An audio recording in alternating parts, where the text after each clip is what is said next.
Hi అండి. అందరూ బాగున్నారనుకుంటున్నాను. ముందుగా లైక్ చేయండి. లైక్ చేస్తే మన వీడియో ఎక్కువ మందికి రీచ్ అవుతుంది. థంబ్‌నెయిల్ చూసే ఉంటారు. రౌడీ బేబీస్ ప్రేరణ అలానే యష్మి రియలా? ఫేకా? దీని మీద ఇవాళ వీడియో మొత్తం చూడటానికి ప్రయత్నించండి. అంటే సీజన్ స్టార్ట్ అయిన చాలా తక్కువ కాలంలోనే ఎక్కువగా టాపిక్‌లోకి వచ్చిన క్యారెక్టర్స్ ఈ ఇద్దరివి. ఇంతకీ మీకేమనిపించింది? వీళ్ళ మీద మీ ఒపీనియన్ ఏంటి? కామెంట్ బాక్స్‌లో చెప్పండి. వాళ్ళ ఆట తీరు మీద, వాళ్ళ మాట తీరు మీద, వాళ్ళ వ్యక్తిత్వం మీద, వాళ్ళ స్ట్రాటజీస్ మీద, మొత్తం మీద 'బిగ్ బాస్' హౌస్‌లో ఈ జరిగిన 15 రోజుల్లో వీళ్ళ మీద ఒక ఒపీనియన్ కలిగి ఉంటారు. ఆ ఒపీనియన్‌ని కామెంట్ బాక్స్‌లో చెప్పండి. సో, ఇంతకీ ఇప్పుడు వీళ్ళ మీద ఇన్ని రకాల ఫీలింగ్స్ అంటే ఎవరెవరు ఏ రకాల ఒపీనియన్స్ కలిగి ఉంటారో ముందు మాట్లాడతాను. ఇలాంటి వాళ్ళు ఉండాలి. కంటెంట్ క్రియేట్ చేయాలి. లేతే ఇలా ఆడకూడదు, ఇలా మాట్లాడకూడదు, ఇలా ఓవర్ చేయకూడదు, ఇలా డైలాగులు చెప్పే వాళ్ళకి సమాధానంగా కొంతమంది వీళ్ళని అభిమానించే వాళ్ళు చాలామంది ఉంటారు. కన్ఫర్మ్‌గా మిగతా వాళ్ళ సప్పలా ఉంటే ఏముంటది షో? అదే కదా మజా. సో, అలా కంటెంట్ క్రియేట్ చేయకపోతే ఇంకేముంటది షో? వాళ్ళు కరెక్ట్ గేమ్‌ని గేమ్‌లా ఆడుతున్నారు. వాళ్ళు ట్రూ రియల్‌గానే ఉన్నారు. వాళ్ళు మంచిగా ఉండడానికి నటించట్లేదు. వాళ్ళు ఫేక్‌గా లేరు. వాళ్ళు వాళ్ళలా ఉన్నారు. అంతే కసిగా ఆడుతున్నారు. సో, చాలా అలాంటి కాంపిటీషన్ స్పిరిట్ ఉండాలి అని అనుకునే ఒక కంపల్సరీగా వాళ్ళకంటూ ఒక ఫ్యాన్ బేస్‌ని క్రియేట్ చేసుకోవడంలో సక్సెస్ అయ్యే ఉంటారు. ఇంకా కొంతమంది వీళ్ళ ఆట తీరు మీద కన్ఫర్మ్‌గా వీళ్ళ మాట తీరు మీద నెగెటివ్ ఒపీనియన్ కలిగి ఉంటారు. కొద్దిగా ఓవర్ చేస్తూ ఉన్నారు. ఆ ఎక్స్‌ప్రెషన్స్ ఏంటి? అబ్బా! అలానే వాళ్ళ మాట తీరేంటి? ఆ ఓవర్ చేయడం ఏంటి అసలు? కొద్దిగా స్పిరిట్‌గా ఆడుతున్నారు. ఆ మాట మీద నిలబడతలేదు. అవసరం తగ్గట్టుగా మాట్లాడుతున్నారు. కంటెంట్‌ని క్రియేట్ చేస్తున్నారు. కావాలని చేస్తున్నట్టుగా ఆర్టిఫిషియల్‌గా ఉంది తప్ప న్యాచురల్ కాదు అని అనేవాళ్ళు ఉంటారు. ఇందుకు ఈ రెండిట్లో మీరు దేనికి ఒప్పుకుంటారు? నంబర్ 1 ఇక నేను టాపిక్‌లోకి నా ఒపీనియన్ కూడా చెప్తాను నేను. ఒకటైతే కన్ఫర్మ్ అండి. ఇలాంటి క్యారెక్టర్స్ ఫ్యాన్ బేస్ ఉంటుంది. యాంటీ ఫ్యాన్ బేస్ కూడా ఉంటుంది. No doubt. వీళ్ళు ఎంతమందిని అట్రాక్ట్ చేస్తారో అట్లా నెగెటివ్‌గా కూడా అట్రాక్ట్ చేస్తారు. ముందు ఇది రియల్ యాటిట్యూడా? లేదు కేవలము షో కోసం తెచ్చుకున్న యాటిట్యూడా? అన్నది మోస్ట్ ఇంపార్టెంట్. ఒక ఇంప్లిమెంటేషన్, ఒక స్ట్రాటజీ. రియాలిటీ అనేది కన్ఫర్మ్‌గా వేరే ఉంటది. వాళ్ళలో ఒక సెన్సిటివిటీ ఉంటది. ఒక హంబుల్‌నెస్ ఉంటది. ఒక మంచి హ్యూమన్ బీయింగ్ ఉంటారు. ఒక మంచి ఎంటర్‌టైన్‌మెంట్ ఉంటారు. ఒక క్యూట్ క్యారెక్టర్ కూడా ఉంటది. కానీ సీజన్స్ ఎక్కువ చూడటం మూలంగానో, లేకపోతే ఒక ప్లానింగ్‌తో ఆటకి రావటంలోనో, ఆటను ఆడాలనే ప్రయత్నంలోనో, కంటెంట్‌ని క్రియేట్ చేసే వేలోనో, లేదా స్క్రీన్ స్పేస్‌ని మనం ఇచ్చేసుకోవాలనో, మొత్తం మీద ఆటని ఆడే క్రమంలో వాళ్ళలో ఉన్న అసలైన క్యారెక్టర్‌ని ఉంటది, కనపడుతూ ఉంటది. కానీ దాన్ని డామినేట్ చేస్తూ ఉంటదనమాట ఈ క్యారెక్టర్. గెలవాలనే ప్రయత్నం. కన్ఫర్మ్‌గా మనం జనాల్లోకి వెళ్ళాలనే కార్యక్రమం. ప్రోమోలో పడాలనో, ఎపిసోడ్‌లో ఉండాలనో, ఏదేమైనా సెంటర్ ఆఫ్ అట్రాక్షన్ అవ్వటానికి ఒక ప్లాన్‌గా, ఒక స్ట్రాటజికల్‌గా కొన్ని సీజన్స్ చూసి రావటం మూలంగా జరిగే కొన్ని యాటిట్యూడ్స్ ఇవి. ఇందులో కొంత స్ట్రాటజీస్ ఉంటాయే తప్ప రియాలిటీ అన్నది వాళ్ళలో ఒరిజినల్ క్యారెక్టర్ ఒకటి ఉంటది. అది చాలా ఎంటర్‌టైన్‌మెంట్‌గా ఉంటది. చాలా మంచిగా ఉంటారు. కానీ ఏందంటే ఆటను ఆట ఆడాలి, ఆటను చూపించాలనే క్రమంలో అది కొద్దిగా మరుగున పడిపోయి ఇది డామినేట్ చేస్తూ ఉంటుంది. ముఖ్యంగా ఫస్ట్ యష్మి ఇద్దరు ఫ్రెండ్సే. కన్ఫర్మ్‌గా యష్మి షాడోలో ప్రేరణ ఆడుతున్నారు. యష్మి చాలా క్లియర్ కట్. కన్ఫర్మ్‌గా ఇక ఇందులో గేమే అంతే. అంటారు కదా, సామపాన దండోపాయాలు, మన, మంచి, చెడు ఇంకేమీ లేదు. తనకి ఏది అనిపిస్తే అది అనిపించడం అంతే. ఆ టైంకి తనకి ఏది అనిపిస్తే ఆ గేమ్ ఆడటం. అలానే తను హైలైట్ అవ్వడానికి కావచ్చు, అలానే తన గేమ్ ముందుకు వెళ్ళటం కావచ్చు, అవతల వాళ్ళ యొక్క ఆటని బయటకు తీసుకురావడంలో గానీ నెగెటివ్‌గా కావచ్చు, అవతల వాళ్ళని ట్రిగ్గర్ చేయడంలో కావచ్చు, అల్టిమేట్‌గా 24/7 గేమ్ ఆడుతుంది ఆ అమ్మాయి. అంతే. అందులో ఎలాంటి సందేహం లేదు. ఇక దానిలో ఫ్రెండ్‌షిప్పులు లేవు, బంధాలు లేవు, భావాలు లేవు. అంటే ఒక టీమ్‌లో ఒకప్పుడు అంటే ఒకే టీమ్‌లో ఉన్నప్పుడు ఒక వ్యక్తితో ఎలాంటి రిలేషన్ అయితే మెయింటైన్ చేస్తుందో, అదే వ్యక్తి అపోనెంట్ అయితే, అదే అపోనెంట్ వ్యక్తి మీద రివర్స్ అవ్వడానికి కూడా ఇంత కూడా వెనకాడే అవకాశమే లేదనమాట. అంటే కొన్ని కొన్ని సందర్భాల్లో తగ్గి ఉండాలి. కొన్ని సందర్భాల్లో మంచిగా ఉండాలి. కొన్ని సందర్భాల్లో హ్యుమానిటీ చూపించాలి. అంటే 'బిగ్ బాస్' హౌస్ అన్నది ఆట గెలవడమే కాదు, కంటెంట్‌ని క్రియేట్ చేయడమే కాదు, అదే విధంగా 'బిగ్ బాస్' చెప్పిన ప్రతీది చేయాలని కాదు. 'బిగ్ బాస్' చాలా చెప్తాడు. 'బిగ్ బాస్' చాలా రూల్స్ ఇస్తాడు. చాలా అధికారాలు ఇస్తాడు. 'బిగ్ బాస్' మనకిచ్చే పవర్స్ దాన్ని ఎలా యూజ్ చేసుకుంటావు అన్నది ఇంపార్టెంట్ అనమాట. 'బిగ్ బాస్' అవన్నీ ఇవ్వడం గల కారణం ఏంటంటే, నువ్వు ఆ పవర్స్ ఉపయోగించి నువ్వు ఎలా కనపడతావు? నీ యాటిట్యూడ్ ఎలా ఉంటుంది? దాన్ని నువ్వు ఎలా మిస్యూజ్ చేసుకుంటావు, లేకపోతే ఎలా అధికారం చెలాయిస్తావు, అది చివరికి నీలో ఉన్న రియాలిటీ, నీ యాటిట్యూడ్ని బయటకు చూపించడానికి చేసే ప్రయత్నం అనమాట. అందుకే మనం ప్రతిదాన్ని ఆచితూచి అడుగు వేయాలి. ఎక్కడ నెగ్గాలో కాదు, ఎక్కడ తగ్గాలో కూడా తెలుసున్నాడు. కొన్ని సందర్భాల్లో కావాలని సాక్రిఫైస్ చేయాల్సి వస్తుంది. కొన్ని సందర్భాల్లో స్టబాన్గా ఉండాల్సి వస్తుంది.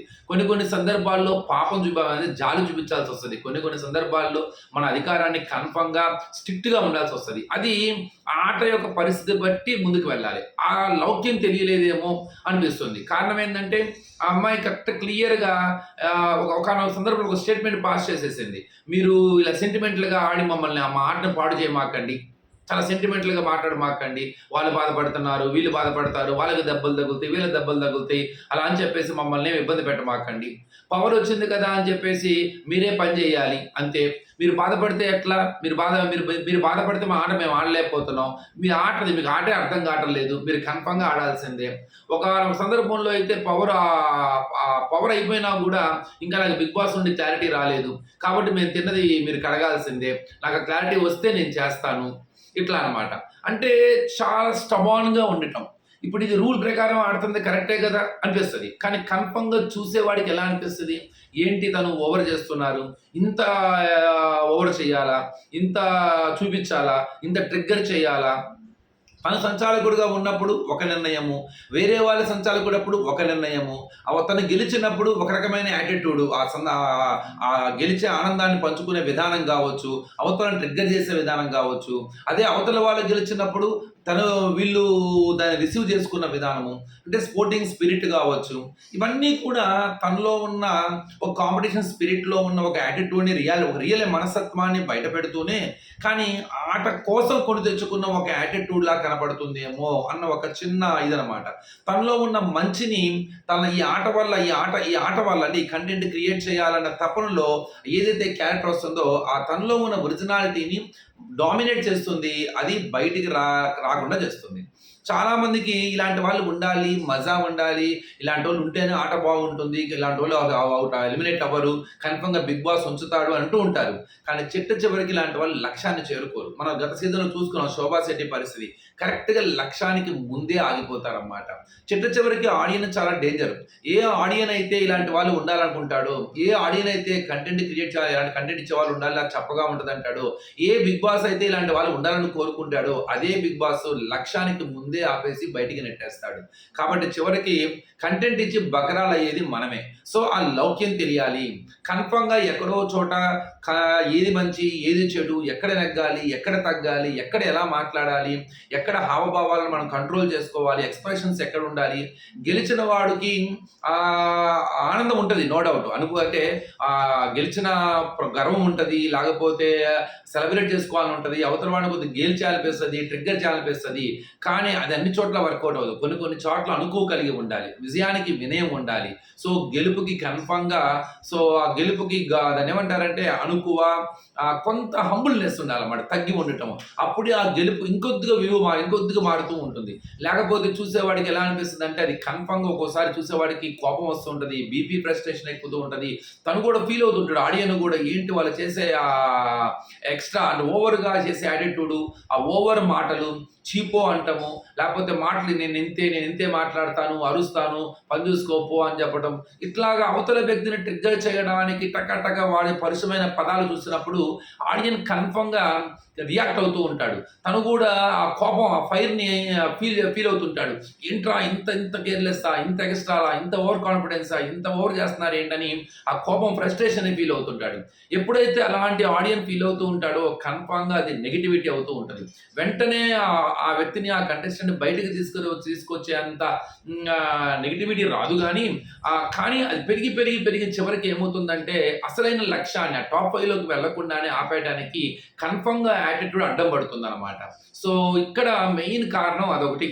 సో యష్మి నేర్చుకోవాల్సిన ఒకటి. కానీ యష్మి బ్రహ్మాండంగా ఆడింది, ఎక్కడ శరీరం దాచుకోదు అసలు. అంటే అయ్యో నేను దాన్ని ఎందుకులే అనుకోదు, కన్ఫర్మ్గా బ్రహ్మాండంగా ఇచ్చి పడేస్తుంది, కసిగా ఆడిద్ది, మాటలో ప్రతి ఒక్క మాట క్లియర్గా మాట్లాడిద్ది, అవతల ఎవరిని చూసి భయపడదు, టగ్ ఆఫ్ వార్ అన్నమాట.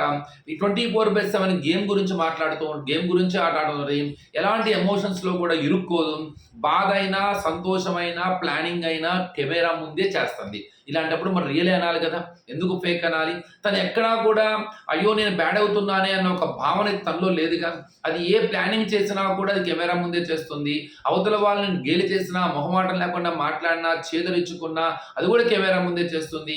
తన యొక్క ప్లానింగ్స్ అన్నీ కూడా అంటే ఒక్కొక్కసారి ఒక్కొక్క వ్యక్తి ఒక్కొక్క రకంగా మాట్లాడుతూ ఉంటది. అది కూడా కనపడుతూ ఉంటది. అప్పుడు ఫ్లిప్ అవుతూ ఉంటది. సో, అది కొద్దిగా కన్నింగ్ లాగా అనిపిస్తూ ఉంటది చూడటానికి. కానీ అవన్నీ గేమ్ కోసమే. గేమ్‌ని బట్టే చేస్తూ ఉంది. కాబట్టి మరి అన్నప్పుడు రియల్‌గానే ఉంది పాపం. రియల్‌గానే గేమ్ కోసం ఆడుతుంది. కానీ ఆ రియాలిటీలోనే సో, కంపల్సరీగా ఇది షో అంటే మనం కొని తెచ్చుకొని ఒక మంచితనం ఉండాలా అనిపిస్తది. అలా ఉండడంలో తప్పేముంది? మరి కరెక్ట్‌గా మంచిగానే మంచిగా ఉంటే అది మోసం చేసినట్టే కదా! ఫేక్‌గా ఉన్నట్టే కదా! కాదు. అదే కాదు. అది ఆట ఆడటానికి, ఆటలో ముందు కనపడటానికి ఎట్లైనా గెలవాలనో, లేకపోతే అధికారం చలాయించాలనో, అవతల వాళ్ళని ఇచ్చేయాలనో కొని తెచ్చుకున్న ఒక యాటిట్యూడ్. అందులో రియాలిటీ ఉంది. కానీ తనలో ఒక కంపల్సరీగా నేను ఇలా ఉండాలి అని కానీ ఒక స్టాండ్ బైతో తెచ్చుకున్న యాటిట్యూడ్ అది. అలా కాదు కదా! మరి తెలివైన ఆటగాడి లక్షణం ఆటని ఎంజాయ్ చేయాలి కదా! ఇంట్లో హౌస్‌లో ఉన్న వాళ్ళనే అర్థం చేసుకోకపోతే, హౌస్‌లో ఉన్న వాళ్ళ మనసుల్నే మెప్పెత్తుకోకపోతే, కోట్ల మంది మనుషులు, లక్షల మంది మనుషుల మనసుల్ని ఎలా ఆకట్టుకుంటది? 'బిగ్ బాస్' షో అంటే టాస్క్ ఎళ్ళటమే కాదు కదా! చీప్ అవ్వటమే కాదు కదా! సేవ్ అవ్వటమే కాదు కదా! సో, మనలో ఉన్న హ్యుమానిటీని చూపించాలి. మనలో ఉన్న కసిని చూపించాలి. మనలో ఉన్న అవసరాల సందర్భంగా మనలో ఉన్న స్ట్రిక్ట్‌నెస్ చూపించాలి. మనలో ఉన్న చాణక్యం చూపించాలి. మనలో ఉన్న ఆ ఎంటర్‌టైన్‌మెంట్, ఫన్‌ను కూడా చూపించాలి. అన్ని రకాలమైన ఆటలు కదా 'బిగ్ బాస్' షో అన్నది. పర్సనాలిటీ కదా! నీ యాటిట్యూడ్ కదా! నువ్వు ఇది అని చెప్పాలి కదా! నీలో ఒక నెగెటివ్ షేడ్ మాత్రమే చూపిస్తే మరి అందరూ జనాలు అపోహ చేసుకుంటారుగా. సో, నువ్వు అది కాదు కదా అసలు. నీలో ఒక రియాలిటీ ఉంది. నీలో కూడా ఒక మంచి ఉంది. నీలో ఉన్న మంచిని చూపించకుండా కేవలం ఆట కోసం నీలో ఉన్న నెగెటివే చూపిస్తూ ఉంటే మరి ఆటోమేటిక్‌గా మిస్‌అండర్‌స్టాండ్ చేసుకుంటాడు. తప్పే ఉంది ఆడియన్. సో, ఇది కొద్దిగా జాగ్రత్తగా గుర్తుపెట్టుకోవాలి. ఇక నెక్స్ట్ వచ్చేసరికి ప్రేరణ. ప్రేరణ కంప్లీట్ చాలా ఫన్, చాలా జోష్. చాలా నవ్వితే చాలా బావుంటుంది. నవ్విస్తూ ఉంటుంది. హల్చల్ చేస్తూ ఉంటుంది. హౌస్ మొత్తం గలగలగల తిరుగుతూ ఉంటుంది. మాట్లాడుతూ ఉంటుంది. కానీ ట్రిగ్గర్ అయితే కోపం వచ్చినప్పుడు సేమ్. సో, ఒక రకమైన డిఫరెంట్ టైప్ ఆఫ్ యాటిట్యూడ్ వస్తుంది. ముఖ్యంగా తను కూడా ప్రేరణ షాడోలో ఆడుతుంది. ఇండివిడ్యువల్ గేమ్ ఆడతలేదు. ఇద్దరు కలిసి ఆడుతున్నారు. ఇద్దరి యొక్క మాట తీరు, ఆట తీరు ఒకే రకంగా ఉంటుంది. ఆట ఆడేటప్పుడు కసిగా ఆడాలి, గెలవాలి, ఎట్లైనా టగ్ ఆఫ్ వార్ ఇవ్వాలనే కసి కనపడుతుంది. కన్ఫర్మ్‌గా ఆ కష్టం అనేది ఏమవుతుందంటే వాళ్ళ హావభావాల వల్ల, వాళ్ళ ఎక్స్‌ప్రెషన్స్ వల్ల, వాళ్ళ మాట తీరు వల్ల ఆ కష్టం కనపడకుండా పోతుందేమో అన్న ఒక ఫీల్ అయితే నాకొచ్చింది. జనరల్‌గా 'బిగ్ బాస్' హౌస్‌లో ఎలా ఉంటుందంటే మనము హైలైట్ అవ్వటం అనేది ఇంకోటి ఇంపార్టెంట్. అది వేరే వాళ్ళ వల్ల మనం హైలైట్ అవ్వటమా? లేదు మనల్ని మనమే హైలైట్ చేసుకోవటమా? ఇప్పుడు వీళ్ళు చేస్తుంది అదే. వాళ్ళు హైలైట్ చేసుకుంటున్నారు. కానీ ఆ హైలైట్ మంచిగా వెళ్తుందా? బ్యాడ్‌గా వెళ్తుందా? అన్నది ఇంపార్టెంట్ అనమాట. మనం ఎంత కసిగా ఆడతామో మన ఆట ఆడియన్స్ చూస్తాడు. కానీ మన ఆట ఆడియన్స్ కంటికి కనపడే లోపలే మనం మనం మన మన యొక్క ఎక్స్‌ప్రెషన్స్, మన యాటిట్యూడు, లేకపోతే మనం నోరు జారిన మాట అది దానికన్నా ఫాస్ట్‌గా వెళ్ళి ఆడియన్స్ చెవిలో పడుతుంది. ఆటోమేటిక్‌గా చెవిలో పడితే మనం ఎంత పడ్డ కష్టం కూడా అది కనపడదు అనమాట. అట్లానే మనం తీసుకున్న స్టాండ్స్ కూడా ఎప్పుడు ఒకలా ఉండాలి. ఓటమిని అంటే గెలుపుని మనం ఎలా తీసుకుంటామో ఓటమిని కూడా అదే తీసుకోవాలి.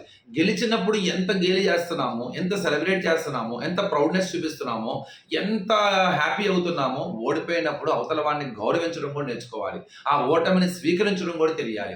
దాన్ని అక్కడికే ఫుల్ స్టాప్ పెట్టి క్యారీ ఫార్వర్డ్ లేకుండా చేయాలి. అట్లానే నేను చేసిందే రైటు, మేమే కరెక్టు, మేమే రైటు, అవతలోడు తప్పు అని ఒక సింగిల్ ట్రాఫిక్ విధానంలో ఎప్పుడు కూడా ఆట ఆడకూడదు. ఆట గెలిచావా లేదా అన్నది కాదు. ఎలా గెలిచాము అన్నది కూడా కాదు. అంటే గెలిచామా లేదా, ఎలా గెలిచామా అన్నది రెండు ఉంటాయి. నువ్వు గెలిచావా లేదా, ఎలా గెలిచావా అన్నది కాదు. నువ్వు ఎలా ఉన్నావు అన్నది ఇంపార్టెంట్. నీకంటూ ఒక వ్యక్తిత్వం ఉంటుంది. ఆ వ్యక్తిత్వాన్ని కోల్పోకుండా నువ్వు ఎలా ఆట ఆడుతున్నావు అన్నదే ఇంపార్టెంట్. సో, ఎంత టగ్ ఆఫ్ వార్ అయినా, ఎంత కసిగా ఆడినా నీ యాటిట్యూడ్‌ని వదులుకోకూడదు. ఆటని ఆడే క్రమంలో మనల్ని మనం కోల్పోకూడదు. మనల్ని మనం కోల్పోతే మనం నెగెటివ్‌గానే కనపడతాం. సో, సేమ్ ఇక్కడ ప్రేరణ తనలో చాలా ఫన్ ఉంటుంది. చాలా ఎంటర్‌టైన్‌మెంట్ ఉంటుంది. చాలా క్యూట్‌నెస్ ఉంటుందసలు. ఆ అమ్మాయి జస్ట్ అలా హల్చల్ చేసుకుంటూ, నవ్వుతూ ఆడినా కూడా నీట్‌గా టాప్ 5కి వెళ్ళిపోద్ది వాస్తవంగా చెప్పాలంటే. ప్రేరణకు అంత క్యాపబిలిటీ ఉంది. స్క్రీన్ స్పేస్‌ని తన వైపు తిప్పుకోగల సమర్థత ఉంది. టాస్కుల్లో 100% ఇచ్చే క్యాపబిలిటీ ఉంది. ఫిజికల్ టాస్క్ అయినా ఏదైనా సరే ఇచ్చబడుతుంది. కానీ కోపం వచ్చినప్పుడు ఆ మాట ఇష్టం వచ్చినట్టు రావటం, రావటము, అవతల వ్యక్తి మీద టక టక టక మాటలు వేయటము, యాటిట్యూడ్ చూపించటము. సో కొద్దిగా తర్వాత మళ్ళీ అది కూల్ అయిన తర్వాత తన దగ్గరికి వెళ్ళటం, మాట్లాడటం, మళ్ళీ అదంతా ఓకే. కానీ జరగాల్సిన డ్యామేజ్ అంతా జరిగిపోయిందిగా. సో ఆ మాట జారటం ఎందుకు? జారిన మాట కోసం మళ్ళీ దాన్ని పట్టుకొని దానికి ఎక్స్‌ప్లనేషన్ ఇచ్చుకోవడం ఎందుకు? సో కొంత ఇద్దరికీ ఒకటే రకమైన సిమిలారిటీస్ ఉన్నాయి. ఇద్దరు కూడా కంటెంట్ క్రియేటర్స్. ఇద్దరు కూడా స్క్రీన్ స్పేస్‌ని క్రియేట్ చేసుకునే సత్తా ఉన్నవాళ్ళు. ఇద్దరికీ యాటిట్యూడ్ ప్రాబ్లమ్ ఉన్నది. ఇద్దరు మోర్ అగ్రెసివ్ అవుతున్నారు. అది రియల్ అనుకుంటున్నాము. అది రియల్ కాదు. వాళ్ళలో ఉన్న ఒక యాటిట్యూడ్. గేమ్ కోసం కొని తెచ్చుకున్న ఒక యాటిట్యూడ్ అది. సో గేమ్ గెలిచే క్రమంలో మనం కొన్ని చోట్ల మంచిగా ఉండాల్సి వస్తది. అది మనం నేను ఆ టైప్ కాదు, నాకు అలా చేత కాదు, అలా ఉండటం ఫేక్ అని అంటం తప్పు అసలు అది. అది ప్రతి ఒక్కళ్ళ వ్యక్తిలోనూ ఉంటుందన్నమాట. మనం కేవలం గేమ్ కోసం అంత క్రూయల్‌గా ఉండాల్సిన అవసరం లేదు. నాకు బిగ్ బాస్ పవర్ ఇచ్చాడు కాబట్టి నేను పవరే యూజ్ చేస్తున్నాను. నేను ఎక్కడ తప్పు చేయట్లేదు అనుకోవడమే పెద్ద ఫూలిష్‌నెస్ అది. సో అది కేవలం అదేంటంటే కేవలం ఆట మాయలో పడిపోయి వాళ్ళ యాటిట్యూడ్‌కి దూరంగా వెళ్తున్నారు. ఈ యాటిట్యూడ్ ఎక్కువగా డామినేట్ చేస్తున్నారు. అలానే పాయింట్స్ చెప్పేటప్పుడు గాని అంటే కొద్దిగా వేరే షాడోలో ఆడతాం. అంటే ఫర్ ఎగ్జాంపుల్ మన ఫస్ట్‌లో డస్ట్‌బిన్ వ్యవహారం గూడా. ఆ రోజు యష్మి చీఫ్‌గా ఏదో చెప్పేసింది, వాళ్ళని ట్రిగ్గర్ చేద్దామని చెప్పింది. ఆ రోజు ఆ అమ్మాయి డస్ట్‌బిన్‌లో తీసి వాళ్ళు బయట పెట్టేసింది. ఆ క్షణాన్ని ఎవరు స్టాండ్ తీసుకోలేదు. అసలు ఆ టీమ్ సభ్యులు ఎవరు కూడా స్టాండ్ తీసుకోకుండా కామ్‌గా ఉన్నారు. అది నేను నామినేషన్‌లో మాట్లాడతానని చెప్పి యష్మి వెయిట్ చేసింది. కానీ చివరికి బకరా అయింది ఎవరు? తనే బకరా అయింది. చివరికి నా సంచాలకుడిగా కూడా తనని కావాలని పెట్టారు. చివరికి అంత సంచాలకుడిగా తనని ట్రిగ్గర్ చేసింది, గడబడి చేసింది, యాగి చేసింది ఎవరు? అదే యష్మి, అలానే సోనియా వాళ్ళే. సో చివరికి తను ఒక అండర్ షాడోలో ఆడుతుంది. ఎంత చీఫ్ అయినా, ఎంత క్లాన్ అయినా నీకంటూ ఒక ఇండివిడ్యువాలిటీ ఉంది. నీకంటూ ఒక వ్యక్తిత్వం ఉంది. నీకంటూ గేమ్ ప్లాన్ ఉండాలి. నువ్వులా ఆడాలి. నువ్వులా ఆడితేనే నీలా కనపడతావు. నువ్వు ఇంకొక అండర్‌లో ఆడినా, ఇంకొకరిని ఫాలో అయినా ఆటోమేటిక్‌గా నువ్వు కూడా వాళ్ళలానే కనపడతావు. సో ప్రేరణ క్లియర్‌గా యష్మి షాడోలో ఆడుతుందన్నమాట. సో వీళ్ళిద్దరూ రౌడీ బేబీస్ నో డౌట్. ఇద్దరు చిచ్చర పిడుగులే. గేమ్ ఆడుతున్నా మాత్రం బ్రహ్మాండం. కానీ కొద్ది గొప్ప టాస్కుల్లో ప్రేరణనే బాగా ఆడుతుంది. ప్రేరణ చాలా 100% ఇస్తుంది. యష్మి కొద్దిగా టాస్కులు ఇప్పుడు స్టార్ట్ అయింది.